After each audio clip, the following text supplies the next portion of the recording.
ప్రేమల తండ్రి, నీ సహాయం కోరుతూ నీ పాద సరిగి వచ్చాం. మీ సరికి నడిపించారు. నీ మాటలు మాకు ఇంకొంచెం చేయమని మాట్లాడుతున్నారు. నీ ఆత్మ సహాయం దయచేయండి. యేసు క్రీస్తు పేట ప్రార్థించినట్టు అదే మన ప్రభువుకు నీ రక్షకుడైనటువంటి యేసు క్రీస్తు వారి పేరట సంఘంలో కూడి ఉన్న మీ అందరికీ వందనాలు తెలియజేస్తున్నాను. దేవుని యొక్క మహాత్మ మీ అందరికీ తోడి అందరూ కాపాడు. చంద్రుల తోట దేవుని యొక్క మాట అనే విషయంలో స్త్రీల గురించి మనం మాట్లాడుతున్నాం. రాహాబు స్త్రీ ఏ విధంగా దేవుని గురించి మాట్లాడింది, అలాగే సమరయ స్త్రీ యేసుక్రీస్తు వారి గురించి ఏమని మాట్లాడింది, అలాగే సమరయ గ్రామంలో ఉన్నటువంటి స్త్రీలు యేసుక్రీస్తు వారి గురించి వారు ఏం చెప్పారు అనే విషయాలు మనం ఆలోచన చేయడం జరిగింది. కాబట్టి ఈ రోజు కూడా కొన్ని మంచి విషయాలు నేర్చుకున్నాం. గత వారంలో ప్రియమైన వాళ్ళారా, రాహాబు స్త్రీ మీ దేవుడిని యెహోవాను గూర్చి మేము విన్నప్పుడు మా గుండెలు కరిగిపోయాను. మీ దేవుడని యెహోవా పైన ఆకాశమందును దేవుడే, కింద భూమి అందును దేవుడని వేగుల వారితో చెప్పింది. ఆమె యొక్క పరిస్థితి ఏంటో, ఆమె యొక్క ఏ స్థితిలో జీవించిందో, ఎటువంటి పాప బ్రతికుతుందో మనం అప్పుడు చూసాం. అయితే ఆమె వేగులవారు యెహోషువకు చెప్పినప్పుడు యెహోషువ వారిని, అలాగే వేగులవారు ఈ యొక్క రాహాబు స్త్రీని, వారి కుటుంబ సభ్యులను రక్షించినప్పుడు రాహాబు స్త్రీ ఆమె యెరికో పట్టణస్థురాలు అయితే యేసుక్రీస్తు వంశావళిలో చేర్చబడింది అనే విషయాన్ని కూడా మీకు జ్ఞాపకం చేయడం జరిగింది. ఆమె షల్మాను అనే వ్యక్తిని వివాహం చేసుకున్న తర్వాత ఆయన యూదుడని, యూదాగోత్రంలోంచి ఈమె కూడా చేర్చబడింది. యేసుక్రీస్తు వారు కూడా ఈమె వంశంలో నుండి కూడా వచ్చారని మనం చూసాం. అలాగే పిలాతు భార్య గురించి మనం చూసాం. ఆమె కూడా ఒక గవర్నర్ భార్య. అయితే ఆమె ఒక గవర్నర్కి ఈ విధంగా తెలియజేసింది, నువ్వు ఎవరి గురించి అయితే తీర్పు తీరుస్తున్నావో ఆయన ఎవరు కాదు, ఆయన నీతిమంతుడు, ఆ నీతిమంతుని జోలికి నువ్వు వెళ్ళొద్దు, ఆ నీతిమంతు గురించి నువ్వు తీర్పు తీర్చొద్దు అని పిలాతు భార్య చెప్పినట్టుగా చూసాం. అలాగే షాబా దేశపు రాణి గురించి కూడా మనం చూసాం. ఆమె కూడా ఏమని సొలొమోన్ దగ్గర మాట్లాడిందో, ఏ ఉద్దేశంతో సొలొమోన్ దగ్గరికి వచ్చిందో, వెళ్ళేటప్పుడు ఎటువంటి మంచి ఉద్దేశం కలిగి ఆమె వెళ్ళిందో ఆమె గురించి కూడా మనం చూసాం. మీ దేవుడైన యెహోవాకు స్తోత్రం కలుగునుగా కానీ ఒక రాణి పలికి ఆ మాటలో వెళ్ళింది. తన యొక్క దేశంలో కూడా ఎన్నో విషయాలు తను చెప్పుకుని ఉండదు. అలా సొలొమోను గురించి, దేవుడు అతనికి ఇచ్చిన ఆధిక్యత గురించి ఆమె చెప్పు ఉంటుంది ఖచ్చితంగా. అలాగే మనం చూడగలిగితే ఒక రూతు గురించి కూడా మనం ఆలోచన చేస్తాం. ఇక్కడ కూడా స్త్రీలైన వారు చాలామంది ఉన్నారు. మీరు కలిగినటువంటి దేవుణ్ణి, మీకు రక్షకుడైనటువంటి ప్రభువుని మీరు ఎలాగా ప్రకటిస్తున్నారు, అన్ని జనులు ప్రకటిస్తున్నారు అనే విషయాన్ని మీరు గమనించాలి. అన్యులైన వారి నోట నుండి ఎటువంటి గొప్ప మాటలు మనం విన్నామో మనం చూసాం. తర్వాత స్త్రీల గురించి మనం ఆలోచన చేస్తాం. అలాగే పురుషుల్లో ఒక వ్యక్తిని మనం జ్ఞాపం చేసుకున్నాం. ఆయన ఎవరు? నయమాన్ గురించి కూడా మనం జ్ఞాపం చేసుకున్నాం. నయమాన్ కూడా కుష్ఠరోగి కలిగిన వాడు. అతను కూడా బహు పరాక్రమశాలి అయి అతడు సిరియా దేశానికి విజయాన్ని అనుగ్రహించడంలో అతను ఒక పాత్ర అతను వహించడం, దానికి ముఖ్యంగా దేవుడే అతనికి సహాయం చేయడం అనేది మనం చూసాం. కాబట్టి ప్రియ సహోదరులారా, మరికొంతమంది పురుషులను గురించి మనం ఆలోచన చేద్దాం. లూకాసు వార్త 7వ అధ్యాయము 1 నుంచి 9 వచనాల్లో రాయబడినటువంటి భాగాన్ని మనం చూడగలిగితే అక్కడ కపెర్నహూములో జరిగినటువంటి పరిస్థితులన్నీ కూడా మనం చూడొచ్చు. అక్కడ కపెర్నహూములో ఒక వ్యక్తి ఉన్నాడు. ఆయన ఎవరు అనుకుంటున్నారు అంటే అతని పేరు శతాధిపతి. ఆయన శతాధిపతి ఉద్యోగం కలిగి ఉన్నాడు, కానీ ఏ పేరు అనేది అక్కడ గ్రంథకర్త మనకు తెలియచేయలేదు. కానీ అతని గురించి మాత్రము యేసుక్రీస్తు వారు ఆశ్చర్యపోతూ ఒక స్టేట్మెంట్ కూడా ఆయన గురించి ఇవ్వడం జరిగింది. లూకాసు వార్త 7వ అధ్యాయం 1 నుంచి చదువుకుందాం. ఆయన తన మాటలన్నీ కపెర్నహూములోకి వచ్చాను. అప్పుడు ఒక శతాధిపతి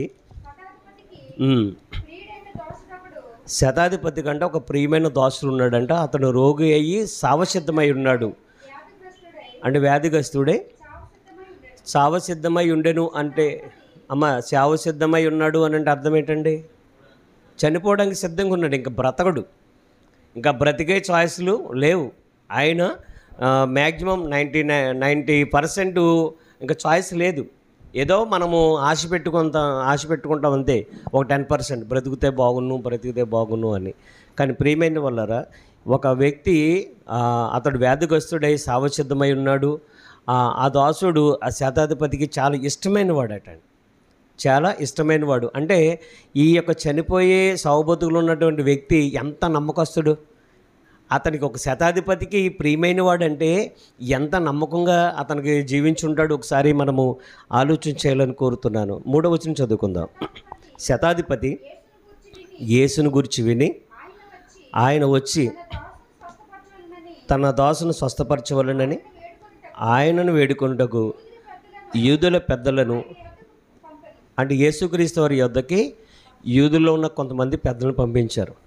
వాళ్ళు వచ్చి యేసుక్రీస్తు వారి దగ్గరికి వచ్చి, వారు యేసు దగ్గరికి వచ్చి, నీ వలన ఈ మేలు పొందుటకు అతడు యోగ్యుడు, అతడు మన జనులను ప్రేమించి మనకు సమాజ మందిరము తానే కట్టించనని ఆయనతో చెప్పి మిక్కిలి బతిమాలి కొనరి. ఆగుదాం ఇక్కడ. అంటే వీళ్ళు వచ్చి ఏమన్నారు అంటే, నీ వలన అతను మేలు పొందడానికి అతడు యోగ్యుడు. ఎవరు మాట్లాడుతున్నారు వీళ్ళు? ఈ మాటలు ఎవరు మాట్లాడుతున్నారు? యూదులు మాట్లాడుతున్నారు. అంటే ధర్మశాస్త్రం తెలిసిన వారు. ఎవరి గురించి మాట్లాడుతున్నారు? శతాధిపతికి ధర్మశాస్త్రం తెలుసా? శతాధిపతికి ధర్మశాస్త్రం తెలుసా? అతడు అన్యుడా యూదుడండి? అన్యుడు. మీరు గమనించాలి ఖచ్చితంగా. ఇక్కడ శతాధిపతి దగ్గర నుంచి మనం నేర్చుకోవాల్సిందేంటి, అక్కడ యూదా పెద్దలు ఉన్నారు కదా, వాళ్ళ గురించి మనం నేర్చుకోవాల్సిందేంటి అనే విషయాన్ని గమనించాలి. ఎప్పుడు కూడా నేర్చుకోవడానికి మనం ప్రయత్నం చేయాలి. మనం ఎప్పుడు కూడా ఒకటి గమనించండి, అది నాకున్న అలవాటు, మీరు అలా కలిగి ఉండాలని మీ రూల్ ఏం లేదు. నాకున్న అలవాటు మీకు ఉండాలని రూల్ ఏం లేదు. నేనైతే నేర్చుకోవడానికి, తెలుసుకోవడానికి ప్రయత్నం చేస్తాను. ఎదుటివారి యొక్క విషయాలలో, వారి జీవితాలలో బలహీనతలు ఉంటాయి. అవి ఎత్తి చూపించే అలవాటు దయచేసి మనకు ఉండకూడదు. ఎప్పుడు కూడా మనం ఏం చేయాలంటే తెలుసుకోవాలి, నేర్చుకోవాలి. ఒకవేళ మనకి చాలా వచ్చు అనుకోండి, చాలా వచ్చినా సరే తెలియనట్టుగా ఉందాం, నేర్చుకుందాం. ఎన్ని తెలిసినా సరే తెలియనట్టుగానే ఉండాలి. ఇంకా నేను ఎన్నో నేర్చుకోవాలనే ఉద్దేశం మనకు కలిగి ఉండాలి. అదైతే నా యొక్క ఒపెన్, అది నా పర్సనల్ ఒపెను. అది మీరు అలాగా మీకు ఇష్టమైతే మీరు కలిగి ఉండాలని కోరుతున్నాను. ఎందుకంటే ఎదుటివారిలో ఉన్న బలహీనతలు మనం ఎత్తి చూపడం కంటే మనలో ఉన్న బలహీనతలను మనం చూసుకుంటూ దేవుళ్ళు సరి చేసుకుంటే బాగుంటుందని మన ఆలోచన. అవునా కాదండి? ఏది బెటరు? ఎదుటివారి యొక్క బలహీనతలు వాళ్ళు ఉన్నవి ఎత్తి చూపడం బెటర్ అంటారా, లేకపోతే మనలో ఉన్న బలహీనతలు, మనలో ఉన్నటువంటి ఆ మైనస్లు ఇవన్నీ కూడా మనమే చూసుకొని సరి చేసుకోవడం మంచిదంటారా? ఆప్షన్ ఏయా బియా? బి బాగుంటుంది. అందుకని ప్రభు వలలో మనం ప్రవేశించేటప్పుడు కూడా మనం విమర్శ చేసుకోవాలంట. ఎవరికి విమర్శన చేసుకోవాలి? మనమే చేసుకోవాలి, మనమే ప్రశ్నించుకోవాలి. అంతే తప్ప వీళ్ళు ఏమంటున్నారు అని అంటే, అతడు నీ వలన మేలు పొందుటకు యోగ్యుడు, ఒక ధర్మశాస్త్రం తెలిసిన వారు. అతను ఇంకొక మాట మాట్లాడతారు, మన కొరకు అని ఏమని మాట్లాడుతున్నారంటే, ఒక్క నిమిషం అండి, 5వ వచనంలో అతడు మన జనులను ప్రేమించి, మన జనులను అంటున్నాడు. మన జనులంటే ప్రభువా నువ్వు యూదుడివే, మేము యూదులమే, మనల్ని ప్రేమించి మనకు సమాజం అందరం కట్టాడు అంటున్నాడు. మరి శతాధిపతి అలాగే ప్రేమించాడా? శతాధిపతి నేను యూదులు వేరు మేము వేరు అని అనుకున్నాడు అతను? అలాగ అనుకోలేదు, మనమంతా ఒకటి అనుకున్నాడు. ఇక్కడ మనం చూడగలిగితే మన జనులను ప్రేమించి ఏం కట్టించాడంట? మన భాషలో చెప్పాలంటే చర్చి కట్టించాడు ఆయన. ఒక అన్యుడు ఏం చేశాడంట? చర్చి కట్టించాడు. మీరు గమనించండి. రాత్రి మేము కాపవరం సంఘ వార్షికోత్సవ కార్యక్రమానికి వెళ్ళాం. మొదటి వర్తమానం నేను అందించడం జరిగింది. తర్వాత రెండో వర్తమానం బ్రదర్ పి సునీల్ కుమార్ గారు మాట్లాడడం జరిగింది. ఆ సంఘానికి చర్చ ఇచ్చిన ఆయన వ్యక్తి ఎవరంటే, దేవుడంటే ప్రేమ కలిగిన వ్యక్తే, కానీ అతడు దేవుణ్ణి విశ్వసించలేదు. మీరు గమనించాలి. ప్రభునైతే ఆయన విశ్వసించలేదు, కానీ ప్రభు అంటే ఆయనకు అభిమానమేనంట. ఆయన అన్యుడిగా ఉన్నప్పుడే స్థలం ఇచ్చాడు, చర్చి కట్టడంలో సహాయం చేశాడు. ఆ చర్చి పూర్తయ్యే వరకు కూడా ఆయన పాత్ర ఉంది. చాలా సంతోషం అనిపించిందండి. ఆ కుటుంబ సభ్యులు సాక్ష్యం చెప్తున్నప్పుడు నాకు చాలా సంతోషం అనిపించింది. కాబట్టి ఇక్కడ మనం చూడగలిగితే ఒక శతాధిపతి ఏం కట్టించాడంట, ఒక సమాజ మందిరాన్ని కట్టించాడు. కాబట్టి దయచేసి అతని దాసుడికి ఇలాగా ఇబ్బందిగా ఉందని, ఆయన సౌబతుకులు ఉన్నాడు, నువ్వు వచ్చి స్వస్థపరచు అని అడిగారు. అడిగితే ఆయన ఏమన్నాడు అంటే, వాస్తవానికి యేసుక్రీస్తు వారు ఆయన గురించి చెబుతున్నప్పుడు చాలా సంతోషపడ్డాడు. యేసుక్రీస్తు వారు ఏం చేశారండి, ఒక వ్యక్తి గురించి చెప్తున్నప్పుడు సంతోషపడ్డాడు. అతడు శతాధిపతి, అన్యుడు అయినప్పటికీ కూడా మంచి గుణాలు కలిగినవాడు, దేవుడంటే విశ్వాసం కలిగిన వ్యక్తి వ్యక్తిగా మనకు కనబడుతున్నాడు. ఆయన ఏమని మాట్లాడుతున్నాడు అంటే, ఆ రోజున చూడగలిగితే, కావున యేసు వారితో కూడా వెళ్ళాను. ఆయన ఆ ఇంటి దగ్గరకు వచ్చినప్పుడు శతాధిపతి తన స్నేహితులను చూసి, మీరు ఆయన వద్దకు వెళ్ళి, ప్రభువా, శ్రమ పుచ్చుకొనవద్దు, నీవు నా ఇంటిలోనికి వచ్చుటకు నేను పాత్రుడని. కానీ ఆయన ఎక్కడికి వచ్చాడండి? యేసుక్రీస్తు వారు స్వస్థపరచడానికి శతాధిపతి ఇంటి దగ్గరికి వచ్చేసాడు. ఈ విషయం ఆయనకు తెలిసింది. తన స్నేహితులు పంపించి ఇంటిలోకి రావద్దు అంటాడండి. మీరు గమనించాలి, ఇంటిలోకి రావద్దు అంటున్నాడు ఆయన. అంటే అటువంటి మహనీయుడు నా ఇంట్లోకి రావడానికి నేను యోగ్యుడని కాను అంటున్నాడు. ఎంత తగ్గింపు తన యొక్క జీవితంలో ఉందో మనం చూడగలుగుతున్నాం. ఇతను శతాధిపతే, అతడు ఆల్రెడీ అన్యుడే అయినప్పటికీ కూడా క్రైస్తవులో లేని గుణాలు అతనిలో కనబడుతున్నాయి. ప్రభు, నీలాంటి వాడు నా ఇంట్లో అడుగు పెట్టడానికి నేను యోగ్యుడని కాను అని అన్నాడా? లేకపోతే నువ్వేంటి ప్రభు మా ఇంటికి రావడం ఏంటి అన్నాడా? అలాగ అనలేదు కదా. ప్రభు, నీవు మా ఇంటికి రావడానికి, మా ఇంట్లోకి రావడానికి నేను అర్హుడని కాదు అంటాడు. అతను ఒక శతాధిపతి, అధికారం కలిగిన వ్యక్తి. అతని కింద చాలామంది పనివారు ఉన్నారు. అతడు కూడా అధికారం కలిగిన వాడు ఉన్నాడు. అని అదే అంటాడు 9వ వచనంలో. అతను గురించి 8వ వచనంలో చూడగలిగితే, నేను సహా అధికారములకు లోబడి వాడను, నేను కూడా అధికారానికి లోబడతాను. తర్వాత ఏమని మాట్లాడుతున్నాడు? నా చేతి కింద సైనికులు ఉన్నారు, నేను ఒకరిని పొమ్మంటే పోవును, ఒకరిని రమ్మంటే వచ్చును, నా దాసునికి ఇది చేయమంటే వాళ్ళు చేస్తారు. కానీ నేను చెప్పినట్టు ఆయనతో చెప్పుడని కబురు పంపించాడండి. ఆయన రాలేదు, కబురు పంపించాడు. కానీ ఇటువంటి మాటలన్నీ చూసి యేసుక్రీస్తు వారు ఏమని స్టేట్మెంట్ ఇస్తుందో తెలుసా? ఎంత గొప్ప విశ్వాసం ఇతనిది. ఇటువంటి విశ్వాసం ప్రియమైన వాళ్ళారా ఖచ్చితంగా ప్రతి ఒక్కళ్ళు ఉండాలి. అతను అన్యుడిగా ఉండే ఇంత విశ్వాసం కలిగి ఉంటే, అతడు ప్రభులోకి వస్తే, ప్రభు పరిచర్యలో ఉంటే ఇంకెంత విశ్వాసం కలిగి ఉంటాడు? ఒకసారి మనం ఆలోచించండి. యేసుక్రీస్తు వారు అతని గురించి స్టేట్మెంట్ ఇస్తున్నాడు. యేసు ఈ మాటలు విని అతని గూర్చి ఆశ్చర్యపడి తన ఎంట వచ్చుచున్న జన సమూహమును చూసి, ఇశ్రాయేలులోనైనను ఎంత గొప్ప విశ్వాసం నేను చూడలేదని మీతో చెప్పుచున్నాను అంటాడు. కాబట్టి ప్రియ సహోదరులారా, ఇతడు గురించి మనం ఎందుకు మాట్లాడుకోవాలి అని అంటే, నేను ఒక వచనాన్ని మీ చేత చదివించలేదు. ఆ వచనాన్ని ఇప్పుడు మీతో చదివిస్తాను, మీ అందరూ కూడా చూడండి. అతని యొక్క విశ్వాసం ఏంటి తెలుసా? యేసు ప్రభువు మా ఇంట్లోకి వచ్చి నా దాసుడి మీద చేతులుంచి ప్రార్థన చేస్తే తగ్గుతుంది, అతను బ్రతుకుతాడు అనే విశ్వాసం లేదు. ఆయన ఎక్కడ ఉన్నా సరే మాట మాత్రం చలవిస్తే నా దాసుడు బతుకుతాడు. అది అతని విశ్వాసం. 7వ వచనం చూడండి. 7వ వచనం, అందుచేత నీ యొద్దకు వచ్చుటకు పాత్రుడనని నేను ఎంచుకొనలేదు, అయితే మాట మాత్రం సెలవిమ్ము, అప్పుడు నా దాసుడు స్వస్థపరచబడతాడు. ఇతడు వాళ్ళందరితో ఏం చెప్పుంటాడు? యేసుప్రభు వారు, యేసుక్రీస్తు వారు మన ఇంటికి వస్తే ఆయన ప్రార్థన చేస్తే స్వస్థత కలుగుతుంది అని అనుకోకండి. ఆయన ఎక్కడున్నా సరే నా దాసుడి గురించి ఒక్క మాట చదివిస్తే ఆయన బ్రతుకుతాడు. మీరు గమనించండి, నా దాసుడి గురించి ఆయన మాట మాత్రం సెలవిస్తే ఆ శతాధిపతి యొక్క ప్రియదాసుడు బతుకునుగాక అని ఒక మాట సెలవిస్తే కార్యం జరుగుతుంది అని అతడు తన ప్రజలతో మాట్లాడుతున్నాడు. మీరు ఒక్కసారి ఆలోచించండి. మాట మాత్రం సెలవిస్తే కార్యం జరిగిపోతుందా? మాట మాత్రం సెలవిస్తే కార్యం జరుగుద్దంటే జరుగుతుందండి. ఆయన మాట మాత్రం సెలవిస్తే కార్యం జరుగుద్ది. మీరు గమనించవలసిన విషయం ఏంటంటే, ఒక ఉదాహరణ మీకు చెప్తాను. రీసెంట్గా జరిగిందే. మణిపూర్ అల్లలు ఇంకా తగ్గలేదు, జరుగుతూనే ఉన్నాయి. మన 30 తారీఖున కూడా గొడవలు జరిగినాయి, కొంతమంది చనిపోయారు. ఇప్పటివరకు కూడా ప్రధానమంత్రి మోదీ గారు ఒక్క మాట కూడా మాట్లాడలేదండి. ఆయన అక్కడికి వెళ్ళవలసిన పని లేదు. మోదీ గారు, మన ప్రధానమంత్రి గారు మణిపూర్ వెళ్ళవలసిన పని లేదండి. ఢిల్లీలోనే ఆయన కూర్చున్న ప్లేస్లోంచి ఒక్క మాట మణిపూర్ గురించి మాట్లాడితే అక్కడ అల్లలన్నీ సద్దుమణిగా అవుతాయా? అవ్వండి, అవుతాయి. ఆయన మాట్లాడతలేదు. కానీ ఇక్కడ శతాధిపతి ఏమంటున్నాడంటే, ఆయనకి శ్రమ పెట్టొద్దండి, ఆయన మాట మాత్రం సెలవిస్తే జరిగిపోతుంది అంతే.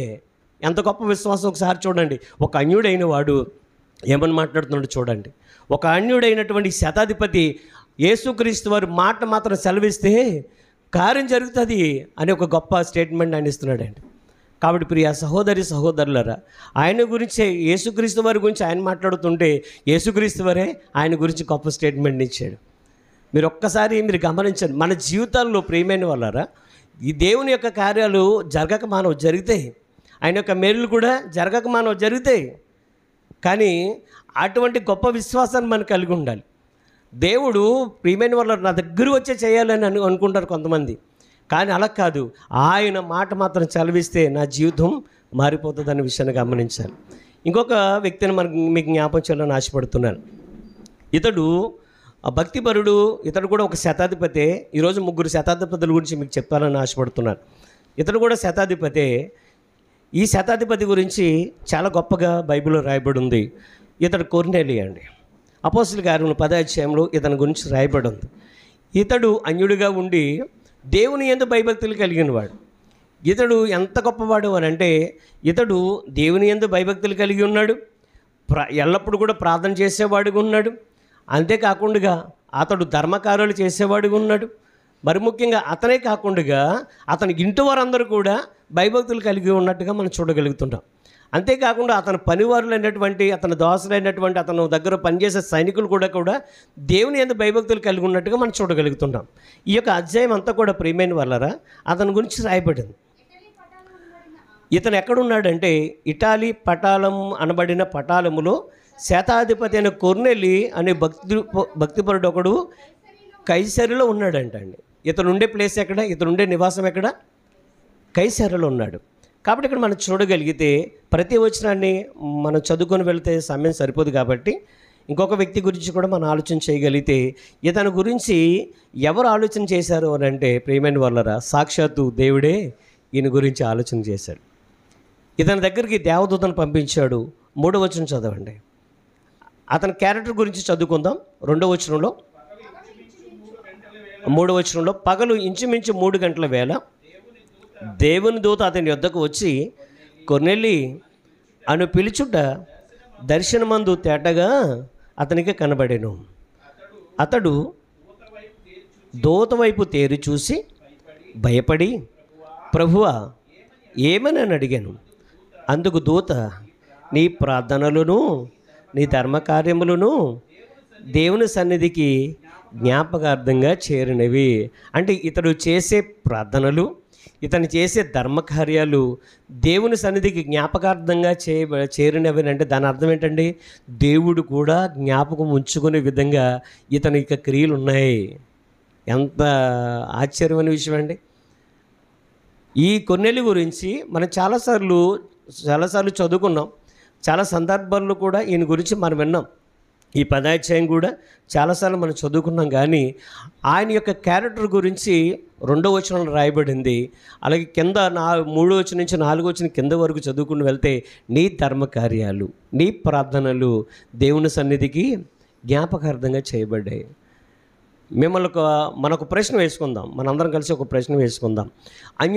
అన్యుడిగా ఉన్నటువంటి కొర్నేలే అంత భక్తిగా, అంత భయం భక్తి కలిగి ఉన్నాడు దేవుడు అంటే. ఇంకొక విషయం ఏంటంటే, అతడు అన్యుడిగా ఉండి కూడా ప్రార్థన చేస్తున్నాడు. అతడు అన్యుడిగా ఉండి ధర్మకార్యాలు చేస్తున్నాడు.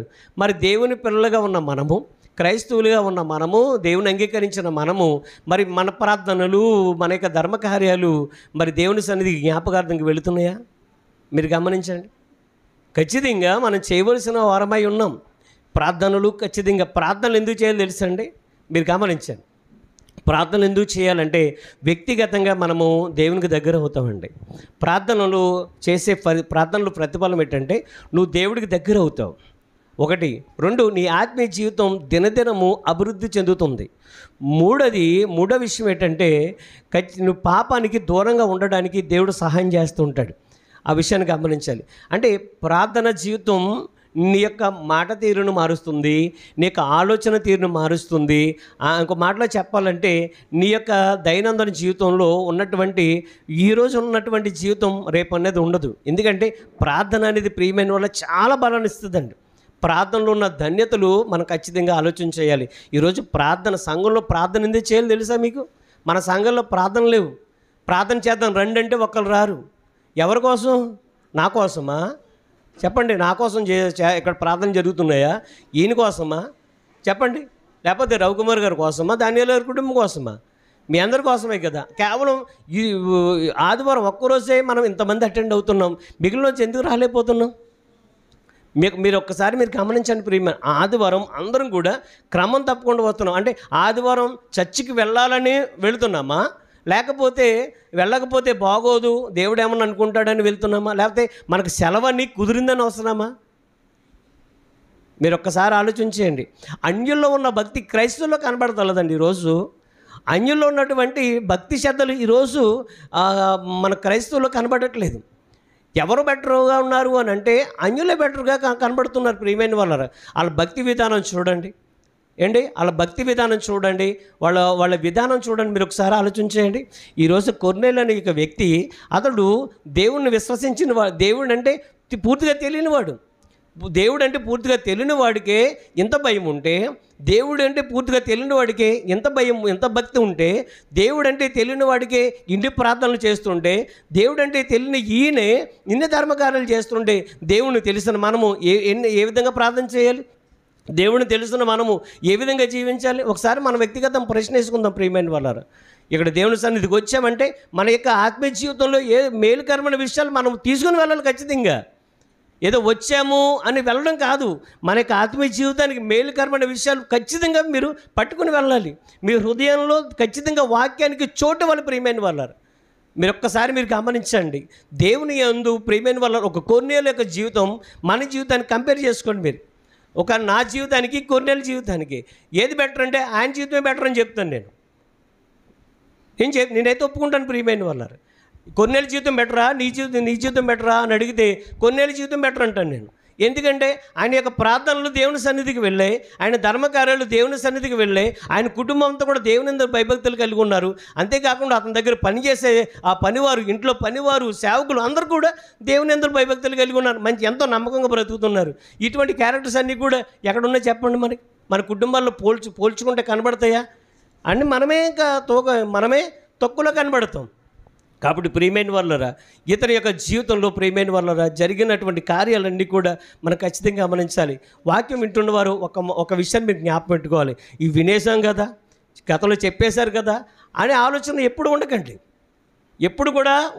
ఇది వినేసాం కదా, చెప్పేసాం కదా అనే మనటువంటి భావంలో మనం ఉండకూడదు.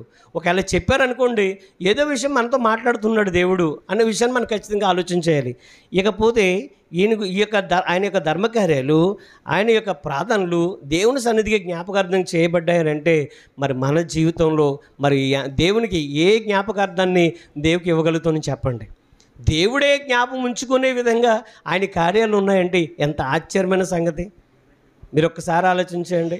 మన రాంబాబు గారికి నేను ఫోన్ చేశాను. రాంబాబు గారు ఒక బాగా పేద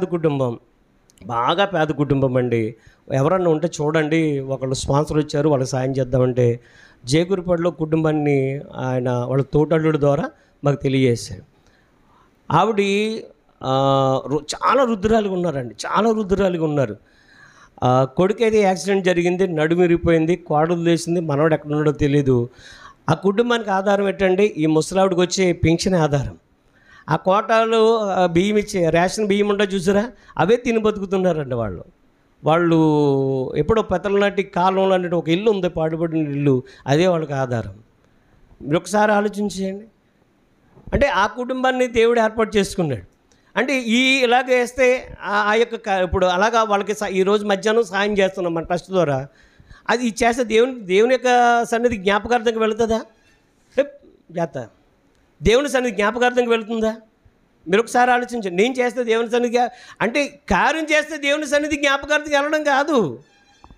నాలో క్యారెక్టర్ బాగోవాలి ఫస్ట్ ఆఫ్ ఆల్. ఏంటి, నాకు ప్రార్థన జీవితం ఉండాలి, దేవుని అందు భయభక్తులు కలిగి ఉండాలి, దేవుడికి ఇష్టడుగా ఉండాలి. అప్పుడు నేను చేసే కార్యము దేవుని సన్నిధి జ్ఞాపకార్థంగా వెళుతుంది. మీరు ఖచ్చితంగా గమనించాలి.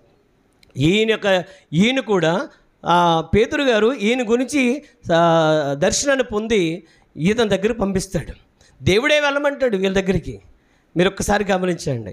దేవదూత చెప్తుంది, పేతురు గారు పలానా చోట ఉన్నాడు, సీమోను పేతురు పలానా చోట ఉన్నాడు, అతను పిలువు నంపించు అంటే పిలువు నంపించి తన యొక్క పనివారిని, తన కుటుంబ సభ్యులను అందరినీ కూడా ఏకపరిచి తన గృహం దగ్గర ఏర్పాటు చేసి, ఆయన ఒక మాటలో చెప్పాలంటే ఒక భారీ ఎత్తున ఒక గృహకూడికి ఏర్పాటు చేశాడు. అతడు దేవుడి గురించి విన్నాడు, దేవుడి గురించి తెలుసుకున్నాడు, తన పనివారికి దేవుడి గురించి తెలియజేశాడు. అలాగే ఇంకా మనం చూడగలిగితే తన సైనికులకు, తన యొక్క దాసులకు, తన ఇంట్లో ఉన్నవారికి అందరికీ, తన కుటుంబ సభ్యులందరికీ కూడా దేవుడి గురించి తెలియజేశాడు. ప్రియమైన వాళ్ళారా, ఒక అన్యుడు దేవుడి గురించి ఎన్ని విధాలుగా ఆయన బ్రతికాడో ఒకసారి మనం గమనించవలసిన విషయం. అంటే శతాధిపతి అన్యుడే, అతను దేవుడి గురించి ఎన్ని సంగతులు మాట్లాడుతున్నాడో ఒకసారి ఆలోచించేయండి. అక్కడ మనం చూడగలిగితే 34వ వచనంలో అంటాడు, దేవుడు పక్షపాతి కాడని నిజంగా నేను గ్రహించాను కొర్నెల్లి. నిజంగా నాకు వచ్చిన దర్శనం నేను అన్ని నిశ్శబ్దమైంది అనుకున్నాను, కానీ దేవుడు మీ గురించే దర్శనం కలగజేశాడని నేను అనుకోలేదు కొర్నెల్లి. నిజంగా దేవుడు పక్షపాతిగాడు, దేవుడు అందరినీ ప్రేమిస్తున్నాడని నీ గురించి నేను తెలుసుకున్నాను అన్నాడు.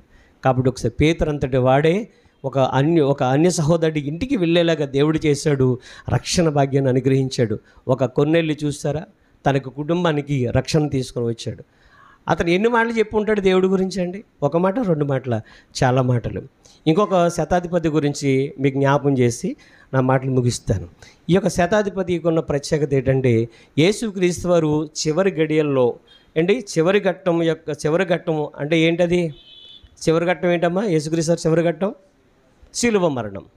ఈ శిలువ మరణానికి ప్రాధాన్యత వహించినటువంటి ఈ యొక్క శతాధిపతి యేసుక్రీస్తు వారి యొక్క శిలువ మరణం యొక్క ఆ యొక్క బాధ్యత అంతా కూడా ఆ డ్యూటీ ఈయనకే పడింది. మన భాషలో చెప్పాలంటే ఆ బాధ్యత ఆయన మీద పడింది. ఎలాగైతే యేసుక్రీస్తు వారిని సిలువేశారు, ఆ శిలువ మరణం పొందాడు.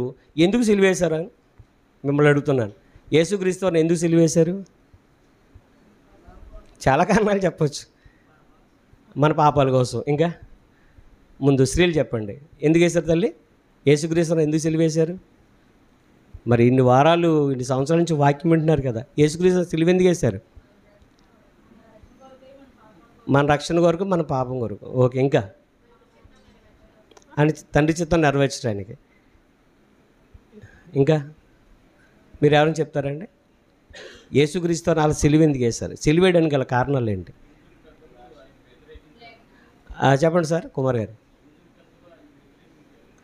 యూదుల పెద్దలు ఆయనకు వ్యతిరేకంగా ఉండి సిలువ వేశారు. సార్ మీరు ఏమని చెప్తారా అప్పర్ గారు? ఓకే, అంటే యేసుక్రీస్తు వారికి వ్యతిరేకంగా మొత్తం అక్కడ యాజకులు కానీ, ప్రధాన యాజకులు కానివ్వండి, పరిచర్యలు కానివ్వండి, శాస్త్రులు కానివ్వండి, వాళ్ళందరూ కూడా యేసుక్రీస్తు వారికి వ్యతిరేకమయ్యారు. ఎందుకు వ్యతిరేకమయ్యారు అని అంటే, యేసుక్రీస్తు వారు ఎక్కడున్నా సరే జనసమూహాలు ఎక్కువగా వెంబడించేవి. అప్పుడు అక్కడ ఉన్న వారందరూ కూడా ఇతడు యేసుక్రీస్తు ఎక్కడున్నా సరే జనసమూహాలు తండోపతండాలు వెళ్తున్నాయి కాబట్టి ఇతడు ఈ విధంగానే ఇతను వదిలేస్తే ఇతడు కూడా ఒక రాజ్యాన్ని స్థాపిస్తాడు, ఇతను కూడా రాజు అయిపోతాడు, ప్రజలందరూ కూడా అతని పరిపాలన వెళ్ళిపోతారు, ఇక మన ప్రాంతం అంతా కూడా అతను ఆక్రమించుకుంటాడు అనే ఒక దురుద్దేశంలో వాళ్ళలో కలిగింది. యేసుక్రీస్తు వారు వచ్చింది ఆ ఉద్దేశంతో కాదు. యేసుక్రీస్తు వారు ఎక్కువగా మాట్లాడుతూ నేను మనిషి కుమారుడను, దేవుని కుమారుడని చెప్పాడా లేదా? చెప్పాడు. దేవుని కుమారుడను చెప్పినందుకు వాళ్ళందరూ కూడా పగబట్టారు. అసూయ చేత ఏం చేశారంటే శిలువ మరణానికి అప్పగించారు. ఇతను దేవుని కుమారుడని దేవుని దూషిస్తున్నాడు ఇతను. ఎందుకంటే దేవుడే తన సొంత తండ్రి, దేవుడే తన సొంత తండ్రిని ఇతను చెప్పుడా మేము విన్నాము. దేవుడు తన సొంత తండ్రిని చెప్తున్నాడు, నేను దేవుని కుమారుడను అని చెప్తున్నాడు ఇతను. ఇది దేవదూషణ కాబట్టి ఇతను సిలువేసేయండి అన్నారు. దానికి కూడా యేసుక్రీస్తు వారు సరైన సమాధానమే చెప్పారు. మీరు దైవములని, మీరందరూ సర్వోన్నతని కుమారులని లేఖన గ్రంథం అదే కీర్తన గ్రంథంలో రాయబడిన సంగతి మీకు తెలియదా? అది పలికింది ఎవరో మీకు తెలుసు కదా. దావీదు గారు చెప్పినటువంటి లేఖనాలను ఆయన ఎత్తి చూపించి చెప్పాడు. కానీ ప్రియమైన వాళ్ళరు, దేవుడు దీన్ని దేవుని కుమారుడను అండి, మనమంతా కూడా దేవుని పిల్లలము అని చెప్పినందుకు వారిలో అసూయ పుట్టింది. ప్రియమైన వాళ్ళరు, అది వాళ్ళ కారణాన్ని తీసుకొని ఇతడు దేవదోషం చేస్తున్నాడు. దేవుడు తన సొంత తండ్రి అని చెప్పుకుంటున్నాడు, నేను దేవుని కుమారుడను అని చెప్పుకుంటున్నారు. కాబట్టి ఇతన్ని ఏం చేయాలంటే ఖచ్చితంగా ఈ దేవదోషం చేశాడు కాబట్టి ఏం చేయాలి? శిలువ మరణానికి, ఇతను మరణానికి యోగ్యుడు, మరణానికి పాత్రుడు అనేసి వాళ్ళు ఏం చేశారండి. అయితే ఒకనొక దినాన్న శిలువ మరణం యొక్క తీర్పు దినం వచ్చింది. పిలాతు కూర్చున్నాడు, అది యొక్క న్యాయపీఠం మీద కూర్చున్నాడు. మీకు యేసు అనే క్రీస్తు కావాలా, బరబ్బా కావాలన్నారు. మాకు యేసుక్రీస్తు వారు వద్దు, మాకు బరబ్బాయి కావాలన్నారు. బరబ్బాని కోరుకున్నారు. యేసుక్రీస్తు వారిని శిలువ మరణానికి అప్పగించారు. వారు కేకలే గెలిచని అనే మాటలు అక్కడ కనబడుతున్నాయి. ఎందుకు మీకు రిఫరెన్స్ చూపించట్లేదంటే సమయం నాకు సంకుచితంగా ఉంది కాబట్టి నేను చెప్పుకుంటూ ముందుకు వెళ్తున్నాను.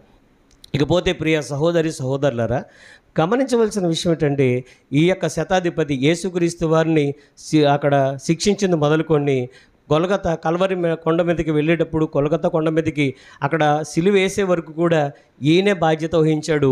ఈ యొక్క శతాధిపతి యొక్క ఆధ్వర్యంలో సిలువయాత్ర జరుగుతుంది. ఈ యొక్క సిలువయాత్ర జరుగుతున్న సమయంలో చాలామంది స్త్రీలు ఏడవడం, తర్వాత వాళ్ళని గురించి ఇతను మాట్లాడడం, సిలువ యొక్క మాటలు, సిలువలో పలికిన 7 మాటలు ఇతను పలకడం, దొంగ గురించి మాట్లాడడం, ఇవన్నీ కూడా ఈ శతాధిపతి గమనిస్తూనే ఉన్నాడు. కానీ అందరిలాగే ఈ యొక్క శతాధిపతి ఏం చేశాడంటే ఇతడు ఈ దేవుడు తన సొంత తండ్రి అని చెప్పుకుంటున్నాడు అనేసి అందరూ ఎలాగైతే నమ్మారు, ఈ శతాధిపతి కూడా అలాగే నమ్మాడు. ఈ శతాధిపతి కూడా అందరు నమ్మినట్టుగా ఇతను నమ్మి ఆ యేసుక్రీస్తు వారిని అపార్థం చేసుకున్నాడు. ఎప్పుడైతే యేసుక్రీస్తు వారు ఆయన మరణించిన తర్వాత జరిగిన విషయాలన్నీ కూడా చూడగలిగితే మత్తయి సువార్త 27 అధ్యాయంలో జరిగినటువంటి ఆ యొక్క సంగతులన్నీ కూడా చూడగలిగితే, అక్కడ రాయబడిన సంగతులను ఒకసారి చూడగలిగితే ఏంటి, ఒకసారి 50వ వచనం చదువుకుందాం. 50వ వచనం నుంచి మత్తయి సువార్త 27 అధ్యాయం 50వ వచనం నుంచి చదువుకుందాం. యేసు మరలా బిగ్గరగా కేకవేసి ప్రాణం విడిచెను. ఆయన చనిపోయిన తర్వాత ఏం జరిగిందంటే అప్పుడు దేవాలయపు తెర పైనుండి క్రింద వరకు 2గా చినిగెను, భూమి వణికెను, బండలు బద్దలాయెను, సమాధులు తెరవబడెను, నిద్రించిన అనేక మంది పరిశుద్ధుల శరీరములు లేపబడెను. వారు సమాధుల్లో నుండి బయటకు వచ్చి ఆయన లేచిన తరువాత పరిశుద్ధ పట్టణంలో ప్రవేశించి అనేకులకు అగపడిరి. ఇక్కడ ఆగుదామండి. ఇవన్నీ కూడా జరిగినప్పుడు శతాధిపతి యేసుక్రీస్తు వారికి కావలి ఉన్న వాళ్ళందరూ కూడా ఇవి చూశారు. యేసుక్రీస్తు వారిని ఎందుకు సిలువేశారని మనం మాట్లాడుకున్నాం. యేసు ఏమని స్టేట్మెంట్ ఇచ్చారు? యేసుక్రీస్తు వారు, దేవుడు నా తండ్రి, నేను దేవుని కుమారుడను, నేనే కాదు మీరందరూ కూడా దేవుని పిల్లలే అన్నాడు. అంటే మేము దేవుని పిల్లలమేంటి?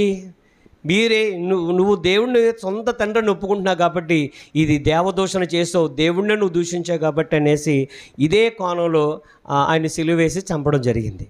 ఇకపోతే ప్రియ సహోదరులారా, ఈ సంగతులన్నీ కూడా ఎవరెవరు చూశారు? శతాధిపతి కాకుండా ఇంకెవరెవరు చూశారు చూడగలిగితే 54వ వచనం చదువుకుందాం. శతాధిపతియు అతనితో కూడా యేసునకు కావలి ఉన్న వారును భూకంపమును జరిగిన కార్యములన్నిటిని చూసి అప్పుడు వరకు వీళ్ళకి భయం లేదండి. అప్పుడు వరకు కూడా వీళ్ళకి ఎవ్వరికి కూడా భయం లేదు. ఇవన్నీ జరిగిన తర్వాత యేసుక్రీస్తు వారు మరణించిన తరువాత జరిగిన సంగతులన్నీ కూడా వీళ్ళు చూశారు. ఇంకో విషయం చెప్పాలి మీకు, యేసుక్రీస్తు వారు మరణించిన తర్వాత ఆయన మరణించాడో లేదో అని కన్ఫర్మ్ చేసుకోవడానికి ఒక ఈటను తీసుకుని వెళ్ళి ఆయన ప్రక్కలో పొడిచారటండి. ప్రక్కలో పొడవగానే లోక భక్తుడు ఏమని రాశాడు అంటే, ఎప్పుడైతే బల్లెంతో పొడిచాడో రక్తమును నీరుయును కారి అంటండి. అంటే ఆ యేసుక్రీస్తు వారి యొక్క శరీరంలో ఉన్నటువంటి చివరి రక్తపు బొట్టు కూడా మన కోసం కాచేశాడు ఆయన. శరీరంలో ఏమన్నా రక్తం ఉందండి? లేదు. ఆయన శరీరంలో ఉన్నటువంటి రక్తం మొత్తం అంతా కూడా మనందరి కొరకు, ప్రపంచ మానవ వాళ్ళందరి కొరకు పాప ప్రక్షాళన గావించడానికి ఆయన కాచేశాడు.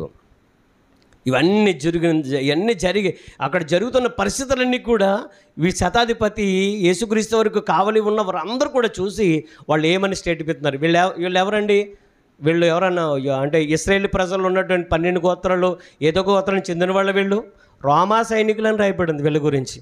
రోమీలు ఇశ్రాయేలు అండి కాదు, అన్యులే కదా. మాట్లాడతలేదు ఎవరు?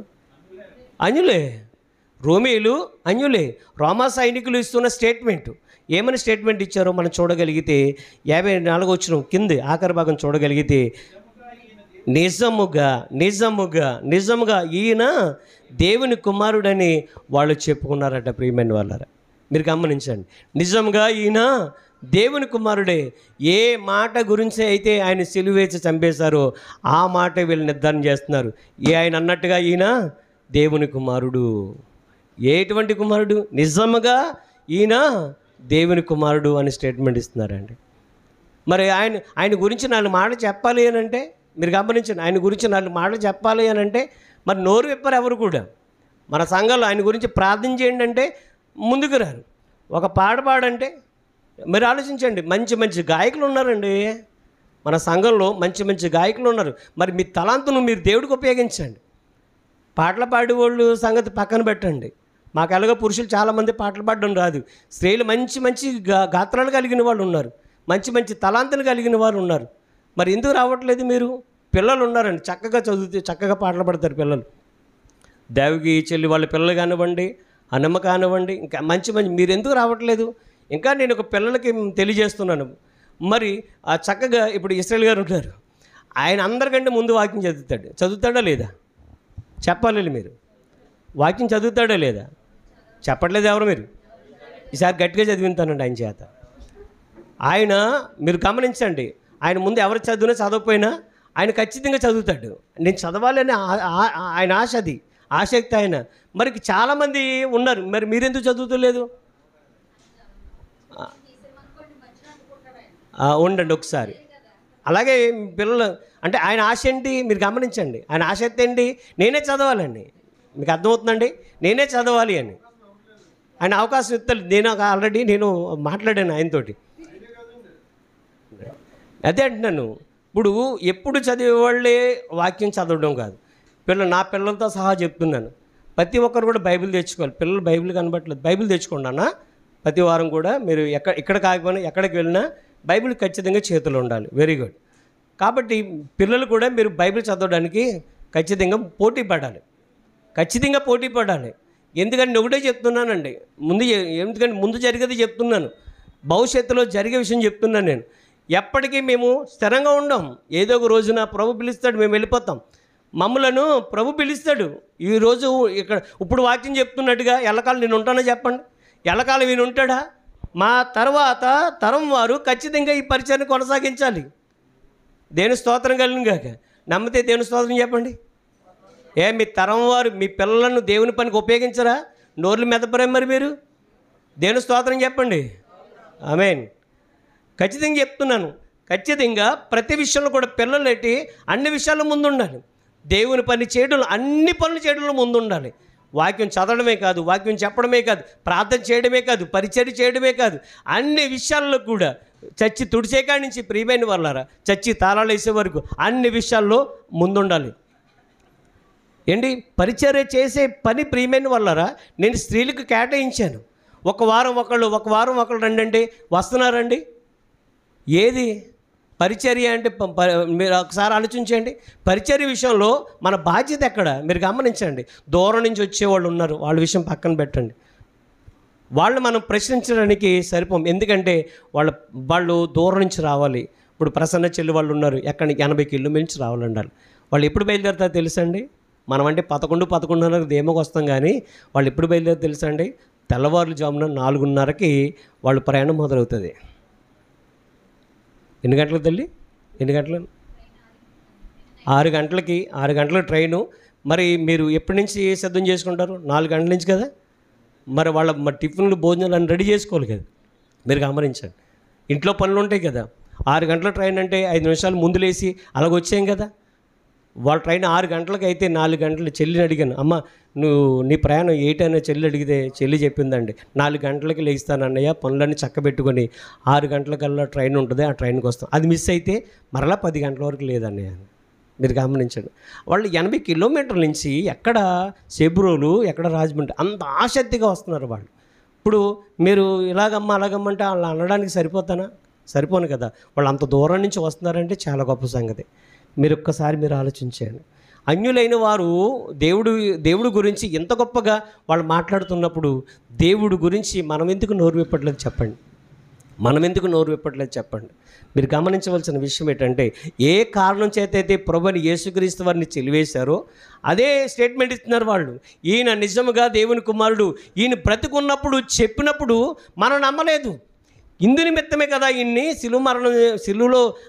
సిలువలో చనిపోయేలాగా మనం చేశాము, అందులో కూడా మన పాత్ర వహించాము, కాబట్టి ఇతను నిజంగా దేవుని కుమారుడు అని వాళ్ళు మాట్లాడుతున్నారు. ఇకపోతే ప్రియమైన వాళ్ళారా, జక్కయ్య కూడా అన్యుడే. ఇలాగ మాట్లాడుకోవాలంటే ఎంతమంది ఉన్నారండి? ఎంతమంది ఉన్నారు చెప్పండి? జక్కయ్య ఉన్నాడు, ఇంకా చాలామంది. మనం ఒక విధంగా చెప్పాలంటే మనం అందరం కూడా అన్యులమే. జక్కయ్య ఏమని స్టేట్మెంట్ ఇచ్చాడు? యేసుక్రీస్తు వారు నా ఇంట్లోకి రావాలి అంటే పాపమైనది ఆయనకి, లేకపోతే నేను అన్యాయంగా తీసుకున్నది ఏది కూడా నా ఇంట్లో ఉండడానికి వీలు లేదు, కాబట్టి అన్నీ కూడా నేను అందరికి ఇచ్చేస్తాను, అప్పుడు ప్రభువుని నా ఇంటికి నన్ను ఆహ్వానిస్తాను. యేసుక్రీస్తు వారండి జక్కయ్యకి ఎటువంటి బోధ చేయలేదు. జక్కయ్యకి ఎటువంటి పని బోధ చేశాడు? ఆయన గురించి క్లియర్గా రాయబడి ఉంది, ఆయన పొట్టివాడైనందున. పొట్టివాడు అని అంటే ఒక విధంగా చెప్పాలంటే మరగుజ్జులు ఎలాగుంటారండి పాపం, చాలా అంటే జన్యుపరంగా వాళ్ళని మనము తప్పుగా మాట్లాడకూడదు, కానీ వాళ్ళు జన్యుపరంగా ఎదగలేని పరిస్థితి. వాళ్ళు బాహ్యం కూడా అంటే దేహం కూడా చిన్నగా ఉంటుంది. జక్కయ్య గురించి నేను కాస్త ఆలోచన చేసినప్పుడు వాళ్ళు మేడి చెట్టు ఎలాగెక్కగలిగాడు? మేడి చెట్టు ఎలాగుంటుందో నేను సత్యంలో చేయదంటే నేను క్రోమ్లో చూడగలిగితే చాలా సాఫ్ట్గా ఉంటుందండి. మీకు జామాల చెట్లు ఎప్పుడైనా చూసారా? జామాల చెట్లు చూడండి ఎంత సాఫ్ట్గా ఉంటాయో, ఇంచుమించుగా అదే విధంగా ఉంటుంది. కొంచెం పేళ్ళగా ఉంటాయి కానండి, దానికైతే మేడి చెట్టు కొంచెం పేళ్ళగా ఉంటుంది, కానీ సాఫ్ట్గానే ఉంటుంది. ఎక్కడం కష్టం అది. కానీ చెట్టు ఎక్కడం కష్టమైనా సరే చెట్టు ఎక్కేలాగా చేసింది ఏంటండి? యేసుక్రీస్తు వారిని చూడాలనే ఆశ చెట్టు ఎక్కేలా చేసిందండి. ఎలాగైతే అతను చేతులు చిన్నవి, వేళ్ళు చిన్నవి, పట్టుకోలేడు, మళ్ళా గట్టిగా పట్టుకోలేడు. కాళ్ళు చిన్నగా ఉంటే దేహం చిన్నది, పుట్టుబడిందిన అందరూ కూడా పొడుగుంటారు, యేసుక్రీస్తుని చూడలేని చెప్పి మేడి చెట్టు ఎక్కాడు. మేడి చెట్టు ఎక్కిన తర్వాత ప్రియమైన వాళ్ళారా, యేసుక్రీస్తుని చూస్తే చాలు. ఎందుకు చూడాలనుకున్నాడు అంటే ఇతను పాపులతోనూ సుంకరులతో యేసుక్రీస్తు ఉంటున్నాడంట. ఈయనెవరు? సుంకరి. ప్రజలు ఏమని మాట్లాడుతున్నారు తెలుసా? పాపి అయిన ఈ మనుషుడు. ప్రజలు ఏమని మాట్లాడుతున్నారు జక్కయ్య గురించి? లోకాసు వార్త 19వ అధ్యాయం చూడండి. లోకాసు వార్త 19వ అధ్యాయంలో ఆయన గురించి ఏమని మాట్లాడుకుంటున్నారంటే ప్రియమైన వాళ్ళారా, 4వ వచనం చదువుకుందాం. 4వ వచనం నుంచి. అప్పుడు యేసు ఆ త్రోవను రానయ్యుండని గనుక అతడు ముందుగా పరిగెత్తి ఆయనను చూచుటకు ఒక మేడి చెట్టు ఎక్కాను. యేసు ఆ చోటుకు వచ్చినప్పుడు కన్నులెత్తి చూసి, జక్కయ్య త్వరగా దిగుము, నేడు నేను నీ ఇంట ఉండవలసి ఉన్నదని అతనితో చెప్పగా అతడు త్వరగా దిగి సంతోషముతో ఆయన చేర్చుకొను. అయితే బయట ఎటువంటి టాక్ ఉంది తెలుసా? యేసుక్రీస్తు వారు అని రమ్మన్నారు, సంతోషంగా ఈయన కూడా దిగాడు, ఆయన దగ్గరికి వెళ్ళాడు. పక్కన యేసుక్రీస్తు వారి యొక్క మేళ్ళు పొందుకున్న వాళ్ళు, యేసుక్రీస్తు వారు ఆహారాన్ని పెడితే తిన్నవాళ్ళు, వీళ్ళందరూ ఏమని మాట్లాడుతున్నారు చూడండి. 7వ వచనంలో అందరూ అది చూసి, ఈయన ఎవరు? యేసుక్రీస్తు వారట పాపి అయిన మనుషుని యొద్ద బస చేయడానికి వెళ్ళినని చనుక్కున్నారంట. యేసుక్రీస్తు వారేంటి? యేసుక్రీస్తు వారి యొక్క క్యారెక్టర్ ఏంటి? జక్కయ్య ఏంటి? జక్కయ్య క్యారెక్టర్ ఏంటి? జక్కయ్య ఎటువంటి వాడో ప్రభువు తెలీదా? పాపి అయిన మనుషుని దగ్గర ఉండడానికి వెళ్ళాడు. ఆయన దగ్గర బస చేయడానికి వెళ్ళాడు. అంటే ప్రజల్లో జక్కయ్య గురించి ఏమని టాక్ ఉందండి? పాపిస్టోడు. ఒక మాట చెప్పాలంటే జక్కయ్యని ఏమనుకుంటున్నారు ప్రజలందరూ, అక్కడ ఉన్న ప్రజలందరూ కూడా? పాపిస్టోడు, ఇతను ఒక పాపాత్ముడు. ఎందుకనంటే ఎక్కువగా ధనాన్ని వసూలు చేస్తున్నాడు. అతను ఒక మాటలో చెప్పాలంటే జాలి దయ లేకుండా అతడు పన్నులు వసూలు చేస్తున్నాడు, అక్రమంగా వసూలు చేస్తున్నాడు. ఏంటి ఇతడు వాడి పరిస్థితి ఏమైతే నాకేంటి, నువ్వు నాకు ఇచ్చే అంటున్నాడు. అంతే, పన్ను నాకు ఇచ్చే, పన్ను కట్టవలసింది అంటున్నాడు. రూపాయి కట్టమంటే 4 రూపాయలు వసూలు చేస్తున్నాడండి. అంటే ఇతని యొక్క మైండ్ సెట్ ఎలాగుంది. కానీ ఒక్క మాట మీరు గమనించండి, ఇతని గురించి బైబిల్ గ్రంథంలో రాయబడింది ఏంటంటే అందరూ ఏమనుకుంటున్నారంటే పాపిష్ఠుడైన అటువంటి మనిషి. అంటే యేసుక్రీస్తు వారు ఎందుకు ఆయన గురించి చూడాలనుకున్నాడంటే ఇతను సుంకరులతోనూ పాపులతోనూ ఇతను కాపురం ఉంటాడు. నేను సుంకరిని, ప్రజలు నా గురించి నేను పాపాత్ముడు అని నన్ను అనుకుంటారు కాబట్టి నేను అటువంటి వాడినే. అసలు అటువంటి వాడు ఎవరో చూడాలనుకున్నాడు. ఈ వేడి చెట్టు ఎక్కాడు. ఎక్కిన తర్వాత ఆయన చూశాడు జక్కని ప్రభు చూసి రమ్మన్నాడు. వెంటనే ఏమన్నా తెలుసా? ప్రభు నువ్వు నా ఇంట్లోకి రావడానికి నేనేం చేయాలి తెలుసా? నేను ఎలా ఉండాలి అని అంటే మొట్టమొదటిగా నేను మారాలి. నా ఆస్తిలో సగభాగం బెదలకు ఇచ్చేస్తున్నాను. ఎందుకంటే వాళ్ళది, అది సగమే నాది, మిగిలినంతా కూడా వాళ్ళది. ఇంకొక మాట చెప్పిన మాటలు ముగిస్తాను. నేను ఎవరి దగ్గర ఒక 100 తీసుకుంటే 4 వంతులు, అన్యాయంగా తీసుకుంటే 4 వంతులు ఇచ్చేస్తాను అన్నాడు. అంటే యేసుక్రీస్తు వారు నా ఇంట్లోకి రావాలి అని అంటే అన్యుడైన ఇతను ఏమని మాట్లాడుతున్నాడు? నేను పరిశుద్ధుడిగా ఉండాలి. ఈరోజు ప్రభువు నీలో ఉన్నాడు అని అంటే నువ్వు పరిశుద్ధుడిగా ఉండాలి. నీలో ఆయన నివాసం ఉండాలి అని అంటే నువ్వు పరిశుద్ధురాలిగా ఉండాలి. దేవుడు అనుకున్నట్టుగా నువ్వు బ్రతకాలి.